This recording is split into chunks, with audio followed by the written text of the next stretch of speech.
नमस्कार दोस्तों, मैं रोहन शर्मा हाजिर हूं आप सभी सामने आपके अपने चैनल ज्योतिषन वास्तु में। कैसे हैं आप सभी दोस्तों?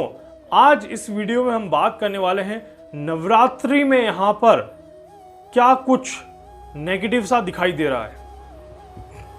आप सोच के थोड़ा सा परेशान जरूर हो जाएंगे या सोचेंगे कि आखिर मैंने क्या बोल दिया, क्योंकि एक वीडियो मैंने इससे पहले दिया था, उसमें मैं नवरात्रि के अच्छे योगों के बारे में बता रहा था। मैंने बताया था सर्वार्थ सिद्धि योग, प्रीति योग, सिद्धि महायोग, अमृत योग और काफ़ी सारे योग जो इस बार नवरात्रि में बनने वाले हैं और इस बार की नवरात्रि काफ़ी अच्छे फल देने वाली है। तो मैं अब ये नेगेटिव आखिर क्यों बोल रहा हूँ? देखिए, देवी भागवत पुराण अगर आपने सभी सुना हो नाम इसका, देवी भागवत पुराण जो है उसमें नवरात्रि के बारे में बहुत अच्छे से एक्सप्लेन किया गया है। नवरात्रि के 9 दिनों के बारे में, माता के 9 रूपों के बारे में बहुत अच्छे से उसमें एक्सप्लेन किया गया है, उसमें बताया गया है।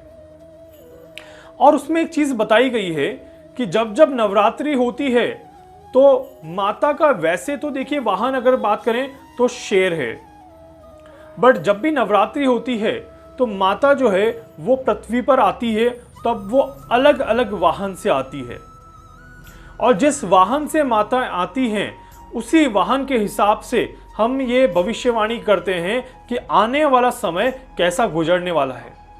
और जिस वाहन से वो जाती हैं उससे ये पता चल जाता है कि वो पीछे क्या छोड़ के गई हैं।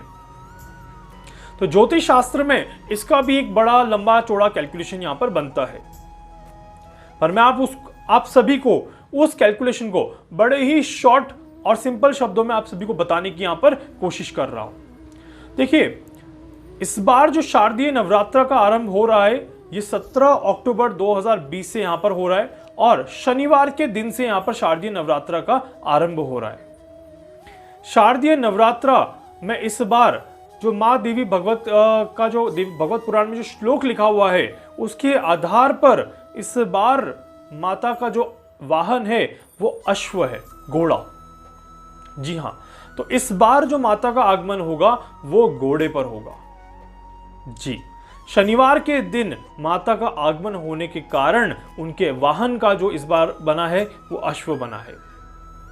और इस बार माता जी जो जाएंगी 25 अक्टूबर 2020, माता के जाने के समय का जो वाहन बना है वो यहां पर बना है भैंसा। भैंसा आप सभी को पता होगा।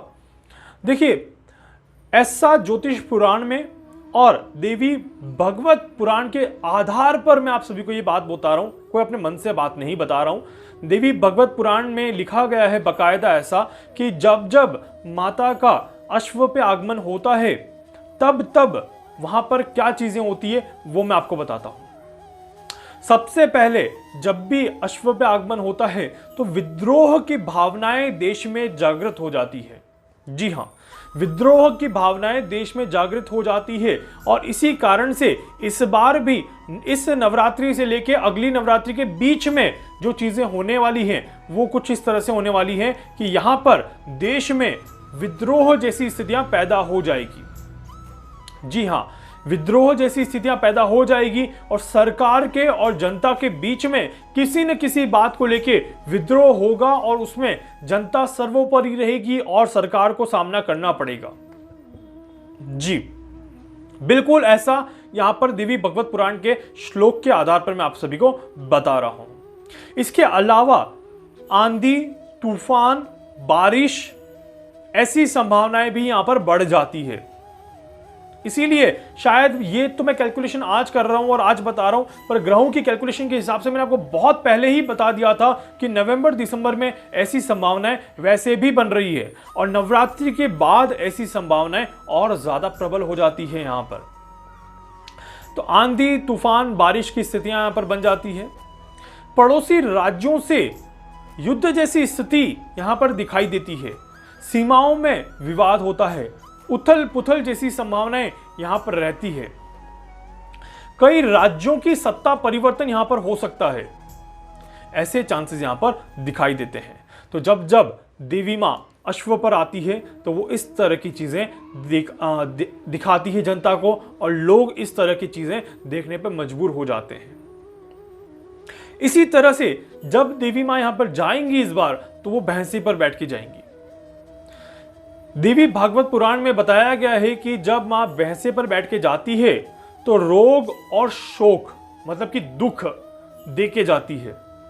तो कहीं ना कहीं इस बार की नवरात्रि से लेकर आने वाली नवरात्रि तक के बीच का जो समय रहेगा, ये कहीं ना कहीं दुख की घड़ी वाला समय रहेगा। ये कहीं ना कहीं पुराने रोगों को उठा के वापस निकालने वाला समय रहेगा। ये मैंने आपको पहले भी कहा था कि कुछ रोग पुराने यहां पर उठ के सामने आएंगे, कोई नए रोग, कोई नया वायरस, ऐसी चीजें नहीं कह रहा हूं, पर यही जो रोग चल रहे हैं यही कहीं ना कहीं अलग तरह से सामने आएंगे और उसके सिम्टम्स भी हमें दिखना शुरू हो चुके हैं। साथ ही साथ यहां पर देश में और विश्व में एक शोक जैसा माहौल बनेगा, ऐसे चांसेस यहां पर दिखाई देते हैं। और ये सारी चीजें आम जनमानस के लिए नहीं, ये सारी चीजें मैं जो बता रहा हूं ये देश की और देश के बड़े राजनेताओं के बारे में बता रहा हूं, विश्व के और विश्व के बड़े राजनेताओं के बारे में बता रहा हूं। आम जनता को इससे कोई भी नुकसान नहीं है। आम जनता को थोड़ी बहुत परेशानी जरूर होगी। वो कहते हैं कि गुड़ के साथ, गेहूं के साथ गुण भी पिसता है, और यहां पर एक पूरी जो जनता है वो गुण की तरफ पिसती जाएगी। इसके अलावा और कुछ यहां पर नहीं हो सकता।